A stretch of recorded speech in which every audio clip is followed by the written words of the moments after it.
النهارده بجرب عربية جديدة وهي الديبال الاس او 7. كنا جربنا قبل كده الديبال اس او 5 اللي هي تعتبر الاخت الصغيرة للديبال اس او 7، والنهارده بنجرب الديبال الاس او 7. في الفيديو ده هنجرب فيها كل حاجة: اداء، عزل، توجيه، عفشة، خامات داخلية، قاعدة ورا في الكنبة الخلفية، الشنطة، وهشرح لكم منظومة الار اي في عشان اللي ما اتفرجش على الفيديو التاني بتاع الاس او 5 يبقى عارف منظومة الار اي في دي شغالة ازاي. فكمل الفيديو لحد الاخر عشان تعرف عيوب ومميزات الديبال الاس او 7. الديبال الاس او 7 بتنزل نسختين: نسخة ار اي في دي اللي معانا النهارده، ونسخة الفول اي في كهرباء بالكامل. النسخة اللي معانا اللي هنتكلم عليها هي نسخة الار اي في. تعالوا اقول لكم واشرح لكم الار اي في ده منظومة بتشتغل ازاي. ده كده خلينا نشيله كده عشان افرجكم على المنظومه اللي هنا. المنظومه اللي هنا عشان تبقوا فاهمين فيها محركين: محرك بنزين اللي هو اللي معايا ده 1500 سي سي تربو 4 سلندر. ده وظيفته ان هو يشحن البطاريه اللي هي حوالي 31.75 كيلو وات، يعني حوالي 32 كيلو وات، عشان البطاريه دي هي اللي بتحرك مواتير الكهرباء اللي موجوده عند العجلات الخلفيه العربيه، دفع خلفي. فده وظيفته ايه؟ يشحن البطاريه تحرك مواتير الكهرباء. ده بيتدخل في العجلات؟ لا. وده الفرق ما بين الار اي في والهايبريد. فده وظيفته شحن فقط. طيب العربيه ممكن تشحن من خلال حاجه تانية؟ في بلاج بتاع شحن، عندك اي سي وعندك دي سي. فممكن تشحن العربيه حوالي البطاريه بتمشيك 160 كيلو. وعندك تانك تاني بقى، التانك التاني الناحيه التانيه ده تانك البنزين، وده يعتبر هو اللي بيقدر يمشيك كيلوهات اكتر، عشان انت هنا بتحط بنزين بيروح محرك البنزين اللي قدام، محرك البنزين بيشحن البطاريه تحرك مواتير الكهرباء. فالعربيه اجمالي بتقدر تمشيك حوالي على الورق يقال 992 كيلو، ولكن على الواقع ممكن تمشيك اكتر من 900 كيلو، يعني مثلا ممكن 920 950. فده كده ببساطه المنظومه بتاعه الار اي في. طيب المنظومه اللي هنا في الاس او 7 بتطلع قد ايه هورس باور وقد ايه تورك؟ بتطلع حوالي 235 هورس باور و320 نيوتن متر تورك. تقدر تتسارع في قد ايه؟ ده هنشوفه قدام في الفيديو. بتقدر تتسارع من 0 ل 100 في قد ايه. دلوقتي هنتكلم على الشكل الامامي. هتلاقي ان بتيجي بالدي ان اي بتاع ديبال اللي شفناه في الاس او 5. هتلاقي عندك هنا دي فوانيس داي تايم راننج لايتس. الفانوس الرئيسي بتاعك هنا، عندك فتحات تهويه تحت عشان محرك البنزين، عندك كاميرا هنا وشعار ديبال، وهتلاقي عندك تيب هنا وبلون مختلف. هتلاقي فيه خطوط عندك مش كتيره، عندك حوالي 4 خطوط. الخط ده جاي مع تضليعه في الكبوت، وادي خط هنا وخط هنا والخط اللي بعده. اسعار الديبال بتاريخ النهارده شهر 1 2026: فئه الار اي في بمليون 840، وفئه الفول اي في بمليون 940. ابعاد العربيه: الطول 4750، العرض 1930، والطول 1625. الخلوص الارضي 190، والويل بيز 2900. خلينا نتكلم على خطوط الموجوده في العربيه من الجنب. هتلاقي الخط التضليعه اللي جايه من هنا دي كده تحس العربيه معضله كده من حته الرفرف الخلفي. الخط ده مكمل لحد قدام واقف عند الباب الامامي. وعندك تاني تضليعه كده جايه من تحت هنا شكلها حلو جدا. وعندك ان الباب العتب مع الباب الاوكر فلاش دورز، يعني بتخش تستخبى جوه وبعد كده تطلع لك تاني. عندك الجنط 20 255 45 ار 20. الجنط اللي موجود هنا تو تون. العفشه الاماميه هتلاقيها هنا ماكفيرسون، والعفشه الخلفيه منفصله مالتي لينك. المرايات هنا بتيجي طبعا ضم، فيها التيرن سيجنال وفيها كاميرات 360. الازاز الخلفي بيجي في 100. وكمان من الجنب هتلاقي ان البيبان كلها فريملس، وهتلاقي ان الازاز اللي قدام دبل، ولكن الازاز اللي ورا خلينا نشوف هو دبل ولا لا. الازاز اللي ورا سنجل مش دبل. لو جينا بصينا على القعده ورا نشوف الدخول سهل. هنلاقي ان مساحه الليج روم، وده كرسي السايق، فعندك مساحه ليج روم كبيره جدا.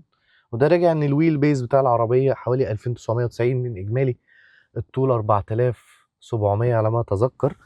فالويل بيز مساعد في المساحه الداخليه. الهيد روم عندك برضو مساحه كويسه. البانوراما اللي موجوده في العربيه واصله لحد بعد الناس اللي قاعده ورا، فمدياك منظر حلو الصبح.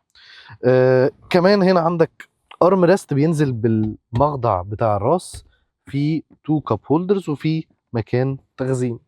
طبعا عشان العربيه ار اي في فما فيهاش فتيس، فهنا ما عندكش نفق فتيس، فاللي قاعد في النص قاعد مرتاح، وعنده برضو مساحه قدام كويسه.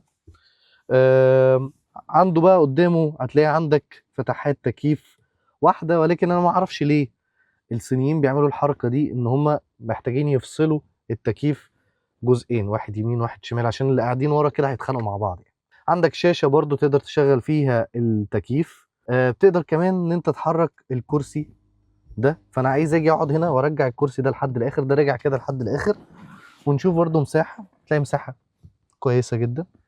وبرضو مساحه الهيدروم هي الخامات بقى الخلفيه من ناحيه الكنبه، تلاقي جلد بريميوم حلو جدا، في فتحات تهويه، في ايزو فيكس عشان كرسي الاطفال، وفي تطعيم بالاورنج اللي موجود في كل العربيه، حتى لما نطلع نقعد قدام هوريه لكم. الخامات الخلفيه هنا عندك جلد ستيتشنج، هنا عندك بلاستيك على شكل خشب، وعندك جلد متطعم برضو بنفس الستيتشنج البرتقاني. عندك مكان تخزين هنا، وهنا برضو عندك مكان تخزين قدامك، وهنا عندك سماعات من ديبال. العربيه فيها حوالي 14 سماعه، لسه هكلمكم عليها لما نطلع قدام. لو جينا بصينا على الشكل الخلفي هنلاقي فيه الفوانيس اللي مميزه جدا في الديبال الاس او 7، وده ما يميزها بصراحه في شكلها. الفوانيس الخلفيه هتلاقي فيها الدي ان اي بتاع ديبال اللي هو نفس الشكل بتاع العلامه، وهتلاقي ان هو ليد بار مكمل بعرض العربيه، وهو سموكد من جوه، وفيه زي تفاصيل 3 دي. هتلاقي فيه كمان العربيه بتيجي بسنسور خلفي وكاميرا خلفيه. العربيه من ورا فيها حته كده سبويلر وعلى شكل بيانو بلاك، والستوب على شكل برضو واخد نفس شكل علامه ديبال. الشنطه هنا بتيجي كهرباء. الشنطه هنا يعني انا حاطط فيها شنطه سفر كبيره وشنطه سفر صغيره، يعني تاخد حوالي شنطتين سفر كبار وشنطتين سفر صغيرين. مساحه الشنطه حوالي 445 على ما اتذكر. العربيه بيجي فيها شاحن عشان تقدر تشحنها اهو، تمام. ده الشحن الاي سي، ومعاها شاحن تاني كنت وريته لكم في الفيديو الاس او 5 اللي انت ممكن تشحنها في البيت، وبيجوا مع العربيه. دلوقتي بقى هنتكلم على الانتيرير بتاع الاس او 7. زي الاس او 5 بالظبط، الشاشه الكبيره دي حوالي 15 و6 انش. مفيش شاشه هنا، ولكن هو هنا حاطط لك هيد اب ديسبلاي كبير، وحاسس ان الهيد اب ديسبلاي ده اكبر من الاس او 5. العربيه فيها حوالي 14 سماعه، صوتهم حلو جدا. في عندك كمان سماعه هنا في الهيد، وده بيبقى مميز جدا ان انت لو جالك مكالمه تقدر ان انت ترد وتبقى سامع اللي بيكلمك من هنا. الشاشه دي فيها كل التحكمات. على سبيل المثال لو عايز ان انت تضم المرايات من هنا، لو عايز تفتح الشنطه، كل التحكمات هو حاططها لك هنا، وان هو مقلل الزراير اللي موجوده في العربيه. يعني عندك هنا عندك زراير الازاز بس والفتح والقفل، حتى اكره الباب مش موجوده، عاملها لك بزرار. التحكمات في الشاشه هنا فيها كل حاجه، حتى النور بتفتحه وتقفله من هنا. دي انا ما حبيتهاش عشان اكون معاكم صريح. لو عايز افتح النور لو حد جاي في وشي هفتح بقى الشاشه وبعد كده اقفل النور وافتح النور، صعبه جدا. حتى المرايات انا وانا داخل عندي الجراج بضطر ان انا كل مره اروح فاتح هنا ودايس، مع ان المفروض المرايات يكون هنا في زرار جنبي ادوس عليه على طول عشان ما يعمليش ديلي وانا داخل جراج او انا داخل حاجه. الخامات اللي موجوده في العربيه انت بتتكلم في خامات بريميوم جدا. عندك سوفت تاتش في جلد سوفت برضو مع ستيتشنج بالبرتقاني. فتحات التكييف برضو شيك كده مخفيه، شكلها حلو جدا. اللي انا بس اخدته عليها الحته دي في فتحات التجفيف مقفوله، يعني انت شلت الشاشه فحاسس ان هنا كنت المفروض تستخدم حتى لو عملت شاشه صغيره. ولكن الهيد اب ديسبلاي دي بعد ما جربت الاس او 5 والاس او 7 حسيت ان بقيت اخد على الهيد اب ديسبلاي الكبير في انفو اللي انت محتاجها. ولكن برضو حته العدادات دي لازم انت لو عربيه ما فيهاش عدادات هتبدا ان انت تحاول ان انت تاخد على الموضوع. كمان العربيه فيها في الخامات هتلاقي فيه هنا بلاستيك على شكل خشب، هتلاقي هنا برضو جلد. الكونسوله دي فيها وايرلس تشارجنج هنا، وهنا في مكان ممكن تخزن فيه الموبايل، وفي تدفئه للوايرلس تشارجنج. في 2 كاب هولدرز، في هنا عندك مساحه تخزين كبيره جدا تفتح باتر فلاي. عندك الكراسي بتيجي جلد فيها تسخين وتبريد، والكرسي بتاعي فيه ميموري للسايق. الكراسي شكلها حلو، فيها التطعيم اللي هو بالبرتقاني، كلمة SO7 اللي مكتوبة على الكرسي شكلها شيك جدا.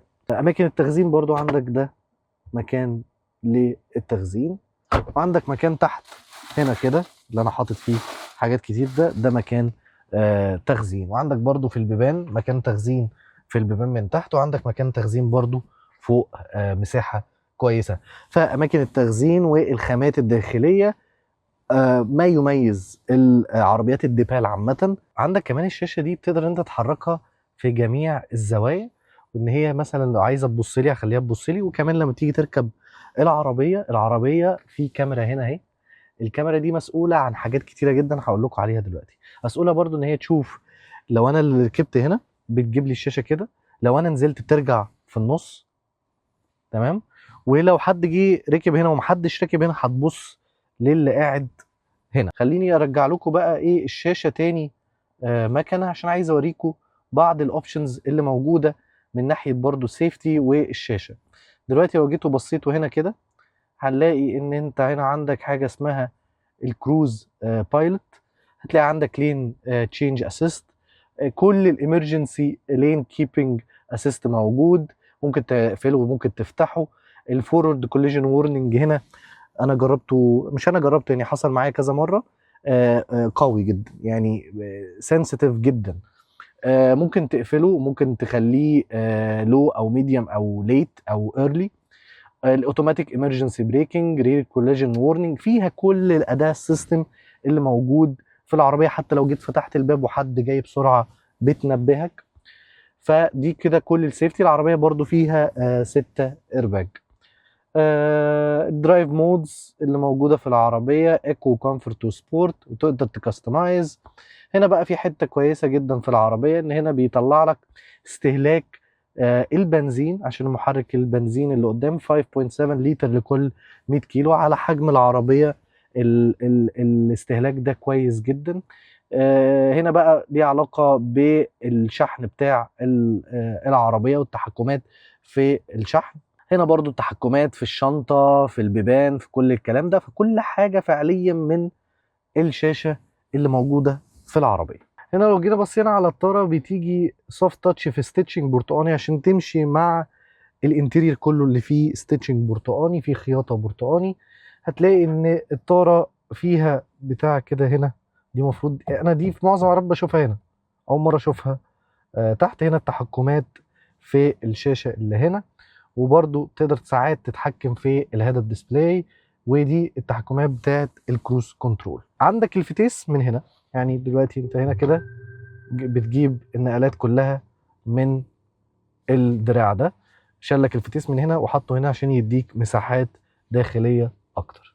كمان العربية بتيجي بامبينت لايتس، وده اللي انا كنت مفتقده شويه في الديبال الاس او 5. الديبال الاس او 5 ما فيهاش امبينت لايتس، الاس او 7 فيها امبينت لايتس. والامبينت لايتس اللي هنا بتقدر تختار ما بين الوان كتيره جدا. دي كده معظم الالوان اللي عندك، تقدر تقريبا 256 لون، تقدر تتحكم في البرايتنس بتاعتها. دلوقتي هنجرب تجربة القيادة للديبال الاس او 7. اول حاجة هنجربها مع بعض اداء العربية. خلينا دلوقتي كده نجيب العربية على السبورت وندوس طبعا اللينك يبقى اسيست اشتغل على طول. اداء العربية، انت واخد عربية كهرباء، سايق واخد الدرايفنج اكسبيرينس نفس الدرايفنج اكسبيرينس بتاعت العربيات الكهرباء بالظبط، عشان موتور الكهرباء هو اللي بيحرك العربيه فقط لا غير. طيب العربيه زي ما قلت لكم فيها بطاريه وفيها موتور كهرباء ورا وفيها موتور بنزين قدام. اداء العربيه اداء عجبني بعد تجربه اسبوع، نفس تقريبا مقارب جدا لاداء الديبال الاس او 5. خلينا دلوقتي داخلين على ملف نشوف اداء العربيه على الملفات عامله ايه. العفشه الاماميه ماكفيرسون والعفشه الخلفيه مالتي لينك. خلينا ندوس دوسه كده، بص متماسكه جدا. التعليق بتاعها كويس جدا في الديبال الاس او 7 زي الديبال الاس او 5 تقريبا، كانت بتديك نفس التعليق والتوجيه اللي موجود في الاو 7. عايزين نشوف العفشه بتاعت العربيه بالجنط ال20 اللي موجود في الاو 7. جنط 20 255. الحته المكسره دي نخش كده بقى بالجنط ال20. النشفان بتاع العشرينات ما حسيتش بيه قوي، فتقدر تديها في التوجيه والتعليق في الملفات كده تديها 9/10، العفشه تديها 8/10، الاداء تديله 9/10. يعني هو اداء العربيات الكهرباء. نتكلم دلوقتي على مساحات الرؤيه. مساحات الرؤيه حلوه، مفيش حاجه ضايقتني. الشباك اللي ورا بس صغير سنه بس ما ضايقنيش في السواقه. العزل بتاع العربيه الازاز ده دبل، الازاز اللي ورا مش دبل، ولكن عزل العربيه تقدر تديله 7/10. في صوت بقدر اسمعه بعد ال 120 صغير جدا، ممكن يكون جاي لي من ورا او جاي لي من البانوراما. واي عربيه فيها بانوراما يا جماعه لازم تبقوا عارفين ان العزل بتاعها حتى لو الازاز ده دبل، العزل بتاعها ما بيكونش زي ما انتم فاكرين. بيبقى فيه البانوراما دي بتاثر شويه. اي عربيه فيها بانوراما بتاثر في العزل، فالعزل هنا تديله 7/8. استهلاك البنزين انت بتتكلم من اول ال5 لتر وانت طالع. انا شفت تقريبا في العربيه دي 6 و7 شفتهم لما كنت بقرص بالعربيه. هنا ممكن برضو نبص على استهلاك البنزين حالا دلوقتي كام. دخلنا على تشارجنج هنلاقيه ان هو 5 و7 لتر لكل 100 كيلو، وحوالي سايق بقالي ساعتين او حوالي 3 ساعات، والديستنس اللي انا عملتها كفرج حوالي 160 كيلو. فتخيل انت ماشي 160 كيلو في خلال 3 ساعات استهلكت 5 و7 لتر في عربيه كبيره. طبعا لو جيت قارنتها بالعربيات البنزين صعب ان انت تلاقي الاستهلاك ده. خلينا بقى دلوقتي نتكلم على التكييف بتاع العربيه، الشاشات، الكلام ده. التكييف كويس، ما واجهتش اي مشاكل فيه. الشاشه اللي قدامي بس لازم تاخد انت على موضوع ان مفيش شاشه قدامك فيه هيد اب ديسبلاي بس.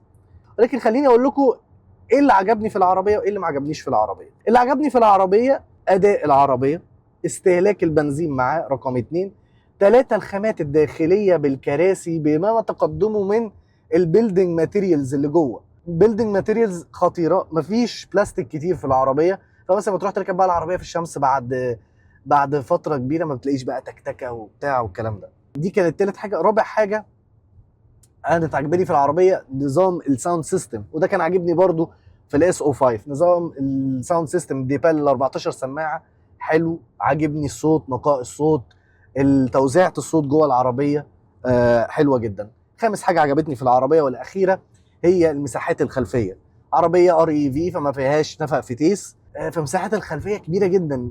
الليج روم والهاد روم انت معاك مساحات، حتى لو رجعت الكرسي ده زي ما وريتكم من شويه لا في مساحه كبيره. طيب ايه الحاجات اللي ما عجبتنيش؟ الحاجات اللي ما عجبتنيش حاجات ممكن ما تكونش حاجات كتيره قوي. اول حاجه فيها الشاشه اللي ما بقتش موجوده هنا. ممكن واحد ياخدها ان هي ميزه، واحد ممكن ياخدها عيب.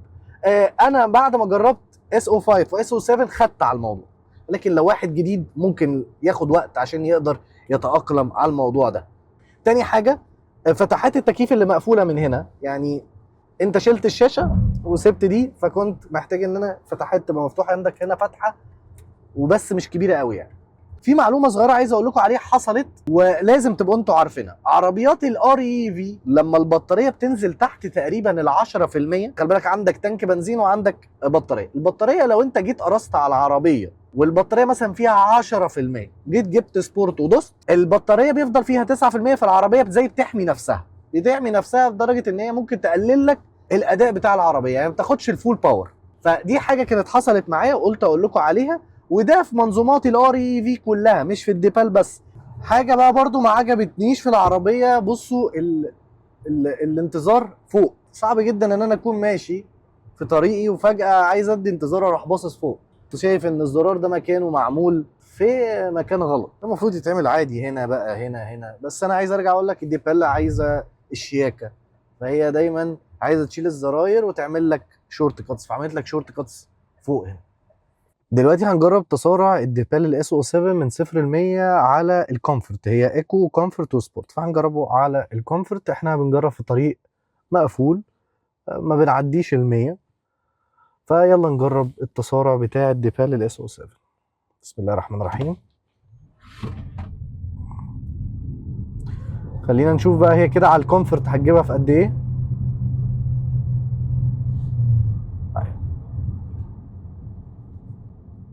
جرب الفرامل.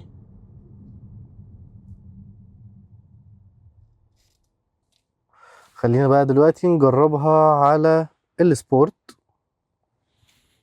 ونشوفها على السبورت عامله ايه. بسم الله الرحمن الرحيم. سبورت طالعه اقوى، موتور البنزين بدأ يشتغل.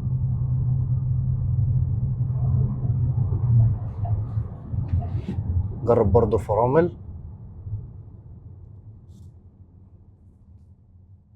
وزي ما معودكم في اخر كل فيديو بقول لكم العربيه مناسبه لمين، وهل اشتري العربيه ولا ما اشتريهاش ولا اخليها شورت ليست.